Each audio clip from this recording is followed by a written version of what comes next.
Halo guys, Andi di sini. Kali ini kita bakal bahas latihan 2015 dari buku Biswan Ma'rus. Nah, latihan 2015 ini merupakan rampai soal UAS genap tahun ajaran 2018-2019. Langsung aja kita ke soal.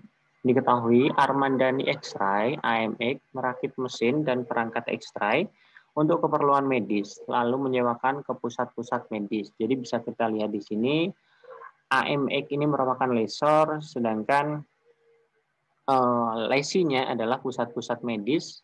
Kita baca lagi, pusat Medika Home termasuk pelanggan yang mengincar produk AMX. Jadi PMH ini adalah lesi yang menyewa produk AMX. Berikut rincian perjanjian sewa atau klausul sewanya. Yang pertama, sifat sewa adalah non-cancelable dan tidak dicantumkan klausul opsi beli dan transfer kepemilikan. Jadi nggak ada BPO atau bargain purchase option dan transfer kepemilikan. Periode sewa adalah 5 tahunan. Setelah sewa berakhir, aset dikembalikan. Jadi periodenya 5 tahun. Terus nanti kalau sudah selesai atau berakhir masa sewa, maka dikembalikanlah aset ke AMX lagi. Rata-rata usia manfaat X-Ray adalah 6 tahun. Jadi umur ekonomis X-Ray adalah 6 tahun. Pada saat penandatanganan kontrak pada tanggal 1 Januari 2019, jadi ini kontraknya ditandatangani 1 Januari 2019, harga normal X-Ray adalah 485 juta. Oh, harga normalnya atau nilai wajarnya adalah 485 juta. AMX mengakui biaya perakitan alat 380 juta. Jadi cost atas aset ini adalah 380 juta dan membayar legal fee terkait dengan penandatanganan sewa 20 juta. Nilai sisa digaransi, jadi guaranteed residual value akhir periodenya adalah 70 juta, namun PMH, jadi expected residual value-nya di sini adalah 60 juta. Jadi ada selisih antara guaranteed dan expected residual value-nya 10 juta. AMX yakin penagihan pembayaran sewa lancar dengan imbal hasil 8%. Jadi ada implicit rate yang diketahui oleh PMH di sini 8%. Terus ada juga bunga incremental 9%. Yang kita pakai yang mana? Karena implicitnya diketahui, tadi yang diutamakan adalah implicit rate-nya yakni 8%. Terus kita lihat yang ditanya apa? Hitung pembayaran sewa, jadi lessee payment. Oh, ini berarti dari sisi pihak lessor. Berapa nih lessee payment-nya? Kemudian, analisis klausul sewa, lalu tentukan jenis sewa menurut lessee maupun lessor. Jadi, apa nih jenis sewanya? Terus, schedule amortisasi sewa, baik bagi lessee maupun lessor. Oh, amortisasinya. Terus, 4, buat jurnal tahun pertama, baik lessee maupun lessor. 5, buat jurnal pengembalian baik lessee maupun lessor. Jadi, jurnal pengembaliannya gimana untuk lessee maupun lessor. 6. Buat laporan laba rugi akhir tahun pertama bagi lessor jika operating expense-nya 15.500.000 dan tarif pajaknya adalah 25%. Jadi kita diminta buat laporan laba ruginya. Nah, langsung aja kita ke soal pembahasan soal yang pertama. Yang pertama tadi yang ditanyain adalah annual payment-nya. Nah, yang menghitung annual payment adalah sisi lessor. Caranya gimana? Yang pertama, kita tentukan nilai wajar asetnya berapa. Tadi diketahui di soal, nilai wajarnya adalah 485 juta. Terus dikurangin apa? Dikurangi PV nilai residu nih. Nilai residu yang berapa? Apakah expected yang atau guaranteed? Jawabannya adalah guaranteed residual value. Karena perlakuan untuk unguaranteed dan guaranteed itu sama, tetap dikurangkan dulu nilai residunya, PV atas nilai residunya. Berapa nih PV atas nilai residu? Kita cari dulu PV faktor single amount atau di sini kita cari pokoknya faktor single amount atas MR-nya 8% dan N-nya 5. Di sini rumusnya 1 bagi dalam kurung 1 plus ini bunganya berapa dipangkat N-nya 5. Kita ketemu PV faktor single amount untuk kasus ini adalah 0,68 0,6. Jadi kita bisa ketemu tuh PV atas nilai residunya. Tinggal dikaliin nilai residu yang gua rentet tadi dikaliin sama faktornya, ketemu 47, 6, 40. Kita kurangkan antara nilai wajar dengan PV nilai residu, ketemu jumlah diperoleh lessor melalui pembayaran sewa. Jadi ini tuh PV atas pembayaran sewanya. Nah, kalau di sini udah diketahui nih PV atas pembayaran sewa, kita cari jumlah segini ini per tahunnya dibayarkan berapa sama si lesi. Caranya adalah jumlah ini dibagi dengan annuity factor 2. Jadi annuity factor 2 caranya tetap sama. Kita cari dulu annuity factor 2 pakai rumus biasa, rumus yang annuity 2. Kalau misalkan pas ujian ya pakai Excel aja daripada ribet ngitung pakai kalkulator. Dengan MR-nya 8%, terus N-nya adalah 5, ketemu PV annuity 2-nya adalah 4,312. Nah, kita bagi nih antara jumlah yang diperoleh lessor melalui pembayaran sewa, jadi PV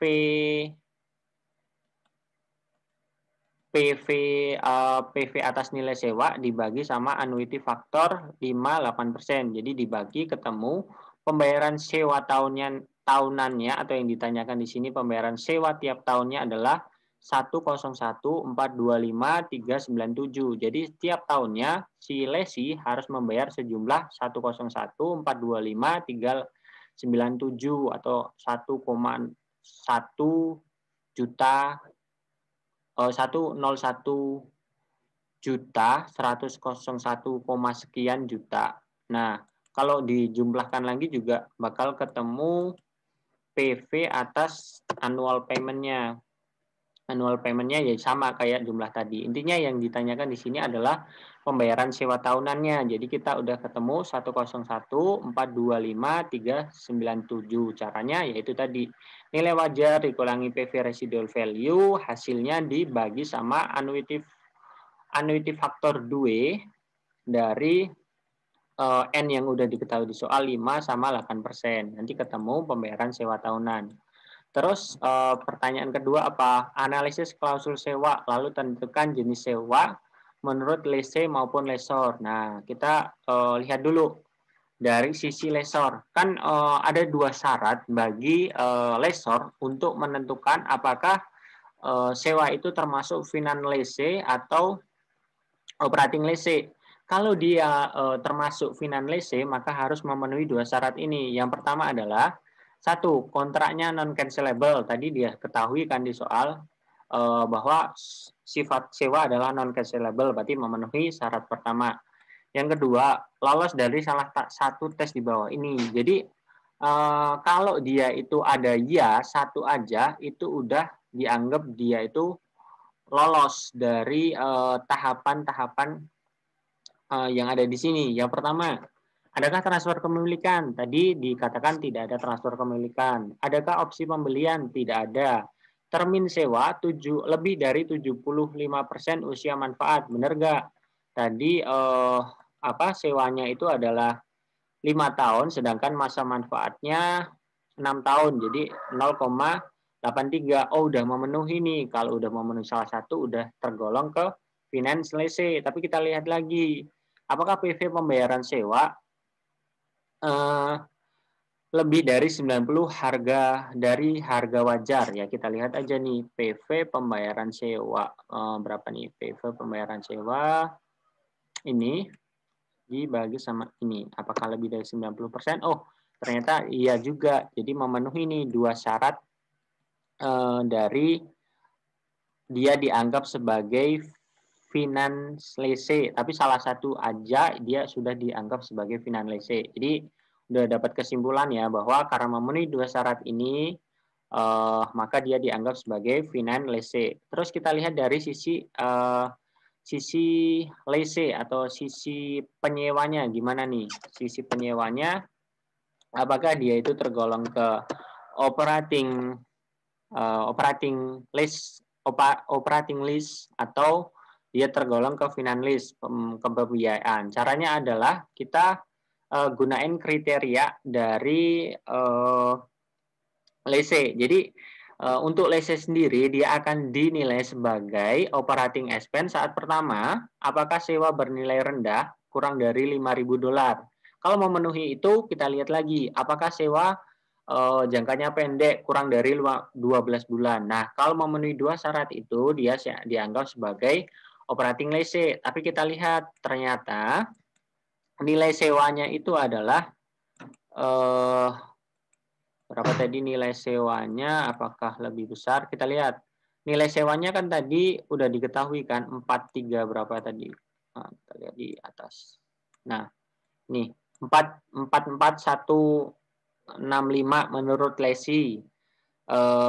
Tapi kita lihat berapa sih rate dolar saat itu? Ternyata misalkan diasumsikan rate dolarnya 14.000, ya udah kita bagi aja itu dengan 14.000, ketemu nih 31726. Ini kan udah lebih dari $5.000, maka tidak memenuhi syarat yang pertama. Oh, udah nggak memenuhi, seharusnya bisa langsung dianggap sebagai finance lease. Tapi kita lihat juga yang satunya, apakah sewanya kurang dari 12 bulan? Oh, ternyata tidak. Berarti kalau tidak, ya berarti udah jelas finance lease. Walaupun cuma satu doang yang terpenuhi, misalkan sewa pendeknya doang yang terpenuhi, dia tetap dianggap sebagai finance lease. Nah, udah diketahui kan? Jadi menurut lessor tadi finance lease, menurut lessee juga finance lease. Sekarang kita ke soal yang ketiga. Buat schedule amortisasi sewa baik bagi lese maupun lessor.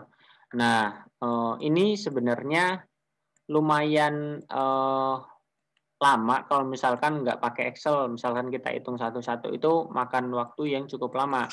Tapi kalau kita pakai Excel itu cukup mudah. Caranya kita buat dulu aja tabelnya date, terus annual lease. Ini buat lessor ya.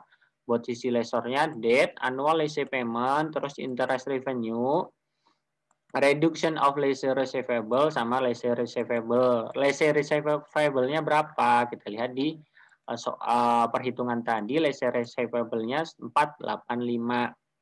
Dari mana? Dari nilai wajarnya, dari PV atas nilai sewa ditambah sama nilai residu. Ketemu nih segini. Nah, terus ini tuh untuk tahun pertama kan pembayaran sewa itu setiap awal tahun. Jadi karena awal tahun itu belum ada interest revenue, karena belum ada beban interest expense juga di sisi lese. Jadi seluruhnya itu untuk tahun pertama mengurangi atas lease receivable ini. Jadi nilai akhir di tahun pertama nilai akhirnya itu 383574603. Ini untuk nilai akhir tahun yang pertama. Nah, tahun kedua dia bayar sewa lagi, tapi ada beban interest revenue untuk kita itu harus mengakui interest revenue penghasilan kita untuk tahun 2019. Caranya gimana? Ya ini bunganya 8% tadi dikaliin sama nilai terakhir tahun 2019. Oh, nilainya nilai 1 Januari 2019 itu 383, tinggal dikaliin aja sama 8%. Terus annual payment-nya ini dari perhitungan tadi, dari perhitungan ini dimasukin ke sini, nilainya bakalan sama terus. Interest revenue-nya juga sama, ini tinggal ini dikali 8% dikali ini, 8% dikali itu. Tapi ingat, ini tuh beban bunga, walaupun di sini di angka 1 Januari 2020, ini tuh merupakan beban bunga tahun sebelumnya. Misalkan ini ya berarti beban bunga tahun 2019, walaupun dia di 2020. Terus di terakhir kan tadi ada guaranteed residual value. Nah, kita taruh di sini pembayar. Kita kan nanti bakalan terima nih guaranteed residual value-nya, entah itu dalam bentuk inventory, kalau inventory-nya masih bernilai 70 juta, atau nantinya juga bisa bentuk uang sama inventory, tergantung nanti nilai inventory-nya tinggal berapa, berarti si lese nanti nambahin. Nah, udah interest revenue-nya juga masih sama, dan pokoknya kalau di sini di tahun setelah pembayaran nilai residu ini bernilai 0, itu udah pasti benar tabelnya. Ini kan tinggal di drag ke bawah, ini drag ke bawah ketemu. Nah, sedangkan amortisasi bagi lese itu juga kurang lebih hampir sama, cuma beda nama akun doang. Kalau di sana tadi interest revenue, di sini tuh interest of liability atau interest expense. Karena apa? Karena ini tuh menjadi beban bagi lese, dia harus membayar bunganya. Sedangkan di sini interest revenue karena ini akan menjadi pendapatan bagi lessor. Terus ini reduction of lese liability. Jadi kalau di sini dinamain lese receivable karena haknya dia nantinya, kalau di sini tuh kewajiban dia, makanya namanya lese receivable.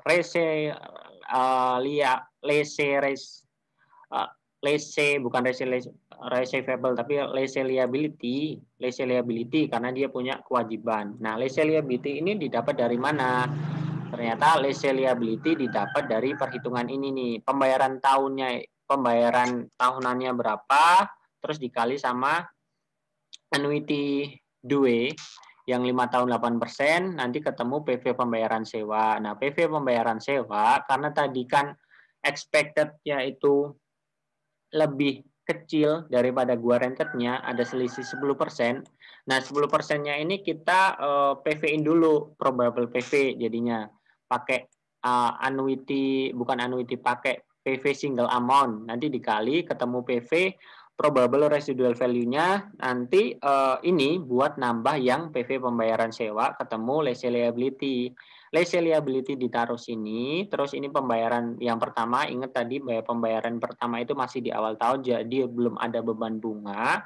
Terus yang tahun kedua udah mengakui beban bunga 2019, jadi nanti caranya tinggal 8% dikaliin sama nilai tahun sebelumnya, terus ini juga reduction ini didapat dari 101 dikurangin sama beban bunganya.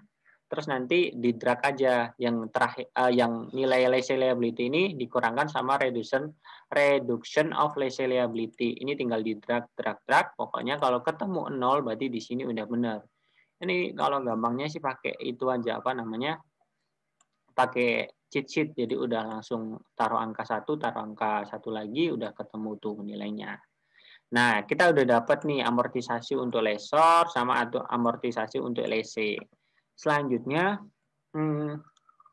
yang harus kita lakukan adalah apa nih di soal jurnal tahun pertama bagi lese maupun lessor. Oh, kalau jurnal ya jurnal standar aja. Tadi kita lihat nih, ini tuh merupakan direct atau sell tabs. Kita lihat ternyata harga jualnya itu bagi lessor ya, bagi lessor harga jualnya 485 juta, sedangkan cost-nya cuma 380. Jadi kan ada nih perbedaan antara cost sama harga jual. Oh, berarti ini tuh sell types, ada keuntungan nantinya. Kita mengakui adanya sell revenue, bukan hanya menebit equipment aja. Terus ada tadi diketahui di soal legal fee-nya 20 juta. Ini tuh jadi biaya yang dianggap sebagai beban karena ini tuh merupakan initial direct cost. Jadi ini kan kalau nggak ada sewa ini nggak ada beban 20 juta. Jadi ini dianggap sebagai initial direct cost karena ini finance lese, jadi udah langsung dianggap sebagai beban. Jurnalnya gimana? Untuk tanggal 1 Januari 2019 saat kontrak ditandatangani mencatat lese receivable ini didapat dari perhitungan atau kita ambilkan dari tabel lese receivable pada COGS ini sebesar lese receivable sebesar 485 juta, terus COGS sebesar cost-nya 380 juta. Terus pada inventory kan kita harus ngilangin atau ngurangin inventory kita kan, kurang 380, terus sell revenue-nya sebesar dari less receivable, ya intinya diperlakukan sebagai revenue lah. Nanti revenue dikurangin COGS ketemu gross profit. Terus ini ada pembayaran sewa yang pertama. Pembayaran sewa yang pertama kan tadi pembayaran sewa annual payment-nya udah diketahui, tinggal cash pada lese receivable, ngurangin piutang dia. Terus legal expense. Nah, ini dari yang cost tadi yang atas legal expense. Yang karena ini finance maka langsung diakui sebagai beban seluruhnya. Terus Lese receivable pada interest revenue ini di akhir tahun nih, karena udah setahun kita harus ngakuin pendapatan bunga kita, yaitu didapat dari tabel ini 30685,968 itu ketemu buat lese receivable pada interest revenue-nya. Sedangkan bagi lese itu tuh jurnalnya yang kalau tadi kita mengenal lese receivable, kita sekarang mengenal adanya lese liability karena kan kita nyewa, makanya kita ada kewajiban yang timbul dari penyewaan itu. Terus ada right of use asset juga. Itu right of use asset ini merupakan akun apa namanya? Akun hak kita untuk menggunakan aset. Nah, right of use assetnya berapa? Ini kan udah kita hitung tuh tadi sebesar ini nih. Ya sebenarnya nggak selalu sama lese liability, tapi di kasus ini tuh jumlahnya sama lese liability. Kan right of use asset itu bisa juga ada tambahannya itu misalkan dari initial direct cost, misalkan itu kan bisa menambah right of use asset. Tapi di sini kasusnya itu lese liability sama dengan right of use asset. Jadi tanggal pertama kita tinggal tanda tangan penandatanganan kontrak, syaratnya right of use asset pada lese liability sebesar 444,165 juta. Terus pembayaran pertama nih, pembayaran utang yang pertama, pembayaran sewa yang pertama, berdasarkan annual payment, kita tulis lese liability pada cash. Terus ada nih beban di akhir tahun kita mengakui adanya beban bunga interest expense pada lese liability didapat dari tabel di sini. Terus ingat juga bahwa kita mengakui depreciation expense karena tadi itu memenuhi memenuhi kriteria, bukan memenuhi kriteria, tidak ada bargain purchase option sama nggak ada transfer kepemilikan, maka kita mendepresiasikannya sesuai dengan masa manfaat sewa. Masa sewanya adalah 5 tahun, jadi tinggal right of use asset-nya dibagi sama 5. Ini pakai metode garis lurus, jadi depreciation expense pada right of use asset sebesar 444,165,008 dibagi sama 5. Oke, jurnalnya udah untuk yang jurnal tahun pertama bagi lesor. Terus selanjutnya adalah jurnal pengembalian atas aset yang disewakan tadi. Nah, dari sisi lesor, misalkan nih asumsi nilai sisanya sesuai dengan garansi. Nah, kalau sesuai dengan garansi ya berarti tinggal lese receivable pada interest revenue ini sebenarnya nggak ditulis juga nggak apa-apa, ini buat mengakui bunga di tahun 2023 akhir tahun. Tapi kalau jurnal pengembaliannya sebenarnya ini aja. Inventory pada lese receivable sebesar apa? Sebesar nilai sisanya. Sebesar nilai sisa yang digaransikan 70 juta. Asumsi nih, misalkan sesuai perkiraan lese, nilai inventory-nya nilai sisanya tinggal 60. Ya udah ada tambahan cash di sini sebesar 10 juta. Berarti cash 10 juta, inventory 60 juta, pada lese receivable sebesar 70 juta. Misalkan sekarang dari sisi lese-nya, bagaimana saat dia ngembaliin? Ya itu tadi, ini nggak usah dianggap ya, karena ini cuma pengakuan bunga. Kita jurnalnya asumsi nilai sisa sesuai yang digaransikan. Nah, kalau sesuai yang digaransikan justru ada gain kan, karena kita udah mengalokasikan sebenarnya expected sama perbedaan expected sama guaranteed-nya tadi kan udah dimasukkan ke lese liability. Nah, kalau misalkan ternyata sesuai dengan yang digaransikan, berarti ada gain tuh lese liability pada gain on lese sebesar 10 juta. Tapi saat dia sesuai dengan nilai yang diekspektasikan, ya udah, karena kita udah menaruh tadi nilai yang perbedaan antara expected residual value sama guaranteed-nya itu di lese liability, ya udah tinggal lese liability pada cash sebesar 10 juta. Nah, itu udah menjawab soal yang nomor 5. Sekarang soal yang terakhir. Buat laporan laba rugi akhir tahun pertama bagi Laser jika diketahui operating expense-nya adalah 15 juta, 500 dengan tarif pajak 25%. Oh, kalau udah diketahui kayak gini nih, gampang aja. Tinggal kita buat format income statement pada umumnya. Misalkan di sini namanya kan tadi AME kan, Armandani X-Ray. Income statement for year ending 2019, kita buat laporan income statement 2019. Sales revenue, sebesar sales revenue yang ditulis di jurnal. COGS-nya juga didapat dari jurnal. Sales revenue dikurang COGS, ketemu gross profit. Gross profit-nya 105 100 juta 105 juta. Terus selling expense-nya ini dari legal expense 20 juta. Ada operating expense-nya sebesar 15 juta, 5 itu diketahui di soal tadi. Nah, kalau udah diketahui data itu, ya udah kita tinggal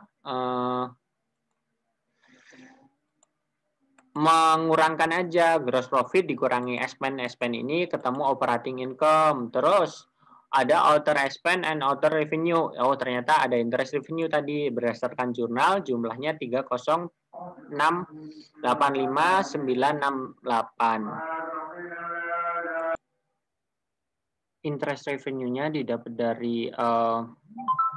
dari jurnal sebesar 30 juta, sekian. Terus kita kurangkan nih kita tambah antara 69,5 ditambah 30,68 juta sekian, kita ketemu income before tax-nya 100 juta 185.968. Terus tadi ada income tax sebesar 25%, ya udah 25% dikaliin sama 100 juta, sekian. Terus nanti income tax-nya ini dikurangin, ketemu net income sebesar berapa? 75.139.476. Nah, ini net income inilah yang kita cari. Jadi udah ketemu income statement-nya, jadi udah selesailah soal ini. Oke, cukup sekian video kali ini. Kurang lebihnya mohon maaf. Akhir kata, wassalamualaikum warahmatullahi wabarakatuh.